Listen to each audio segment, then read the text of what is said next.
Hello friends, आज हम करेंगे next poem My Last Duchess summary. तो let's begin. It is famous poem written by Robert browning.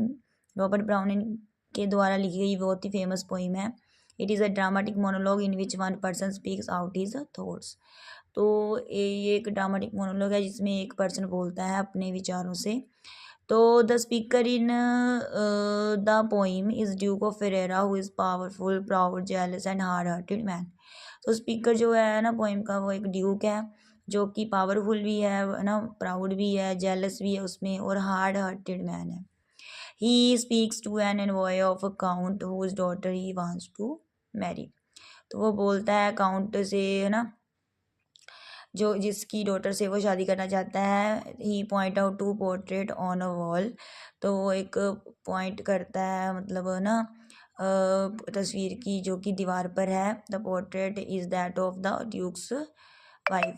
तो जो तस्वीर थी वो जो ड्यूक की वाइफ की थी, हु इज़ नाउ डेड, जो कि अब मर चुकी थी। The portrait was painted bye a famous painter. तो जो वो तस्वीर थी वो एक फेमस पेंटर के द्वारा पेंट की गई थी। The similarly face of the duchess in the portrait is one of the deep passion and seriousness. तो जो स्माइलिंग फेस था जो स्माइलिंग फेस था डचेस का तस्वीर में, बहुत ही डीप उसमें पैशन था, सीरियसनेस थी।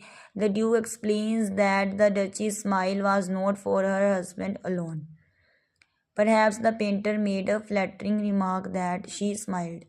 तो जो ड्यूक है ना, वो एक्सप्लेन करता है कि जो उसकी चीज़ है, जिसकी वाइफ थी ना, वो स्माइल इसलिए नहीं कर रही कि अपने हस्बैंड के लिए नहीं स्माइल कर रही है वो अकेला, वो मतलब उसको रिमार्क दिया होगा ना पेंटर ने जब वो उसकी तस्वीर बना रहा होगा, उससे वो स्माइल कर रही है। In fact the duchess was readily impressed and pleased. असल में डचीज फिर इम्प्रेस हो गई और प्लीज हो गई, खुश हो गई। शी लाइक्ड एवरीथिंग, वो सब कुछ पसंद करती थी।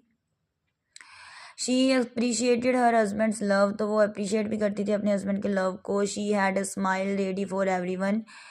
तो उसकी जो स्माइल थी सभी के लिए थी। The Duke disliked it and asked all her smiles stopped. मतलब वो स्माइल करती थी उसकी वाइफ सभी से ना, तो वो जो ड्यूक वो पसंद नहीं था, तो उसने कहा कि ये स्माइल अभी ख़त्म हो जानी चाहिए। शी डाइड और perhaps the duke got her killed. वो मतलब अभी या तो वो डाइड हुई है या फिर ड्यूक ने उसको मरवा दिया या किल कर दिया, मार दिया उसे। The duke suggested that they should go down stairs where other guest are waiting.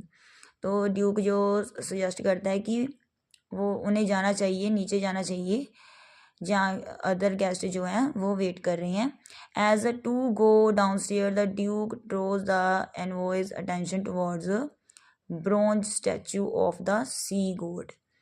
तो जब वो नीचे जा रही होती है ना सीढ़ियों से, तो ड्यूक मतलब अपने दूत जो दूत आता है ना जिस देश से, उसका ध्यान दिवाता है ब्रोंज स्टैचू के जो कि सी गॉड का होता है।